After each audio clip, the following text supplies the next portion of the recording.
ఓం నమో వెంకటేశాయ. అందరికీ నమస్కారము. ఈ వీడియోలో రెండు ముఖ్యమైన ధర్మ సందేహాలకు సమాధానాలు తెలుసుకునే ప్రయత్నం చేద్దాం. భర్తకు సంపూర్ణ లక్ష్మీ అనుగ్రహం కలగాలంటే భర్త ఎక్కడికి వెళ్ళినా ఏ పని చేసినా ఆయనకు ఆర్థికంగా కలిసి రావాలంటే భార్య ఏ విధి విధానాల్ని పాటించాలి? అదేవిధంగా స్త్రీలకు సత్సంతానం కలగాలంటే ఏం చేయాలి? గర్భవతులు ఏ నియమాల్ని పాటించినట్లయితే సత్సంతానం కలుగుతుంది?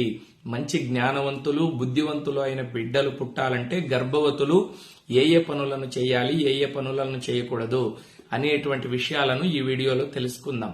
మీ భర్తకు సంపూర్ణ లక్ష్మీ అనుగ్రహం కలగాలంటే, అష్టైశ్వర్యాలు ఆయనను వరించాలంటే, ఆయన ఏదైనా పని మీద బయటికి వెళ్లేటప్పుడు వ్యాపార రీత్యా కావచ్చు, ఉద్యోగ రీత్యా కావచ్చు, లేకపోతే తదితర పనులు ఏవైనా కావచ్చు, భర్త ఇంట్లో నుండి వెళ్లేటప్పుడు భార్యగా మీ వంతు మీరేం చేయాలంటే చక్కగా ఇంట్లో భగవంతుడి ముందర దీపారాధన చేసి లక్ష్మీనారాయణులను పూజించి నా భర్తకు అన్ని పనుల్లోనూ విజయం చేకూర్చండి అని భగవంతుడికి మీరు ఒక నమస్కారం చేసుకొని చక్కగా భర్తకు కుంకుమ బొట్టు పెట్టి పంపించండి.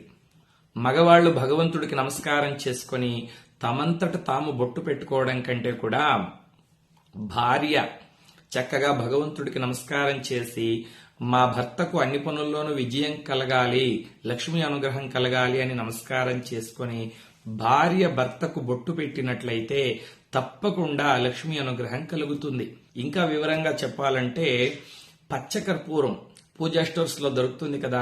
పచ్చకర్పూరం అంటే లక్ష్మీదేవికి చాలా ఇష్టం. సుగంధ ద్రవ్యాల్లో పచ్చకర్పూరం కూడా ఒకటి. తిరుపతి వెంకటేశ్వర స్వామికి తిరునామం పెడతారు కదా, పచ్చకర్పూరాన్ని పొడిగా చేసి స్వామికి తిరునామం పెడతారు.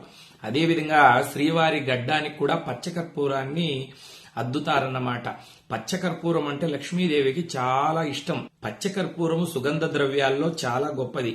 ఆ పచ్చకర్పూరాన్ని కుంకుమలో కలిపి ఆ కుంకుమతో చక్కగా లక్ష్మీదేవికి కుంకుమార్చన చేసి ఆ కుంకుమ మీ భర్త నుదుటున పెట్టి పంపించినట్లయితే సంపూర్ణ లక్ష్మీ అనుగ్రహం కలుగుతుంది, అష్టైశ్వర్యాలు వరిస్తాయి మీ భర్తను.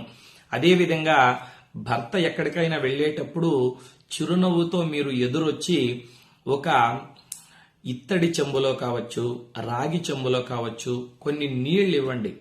మీ చేతితో మీరు నీళ్లు ఇచ్చినట్లయితే మీ భర్త ఆ నీళ్లను తాగి వెళ్లినట్లయితే లక్ష్మీ అనుగ్రహం కలుగుతుంది. లక్ష్మీదేవి ఎక్కడో ఉండదండి, సువాసిని యొక్క పాపిట్లో ఉంటుంది.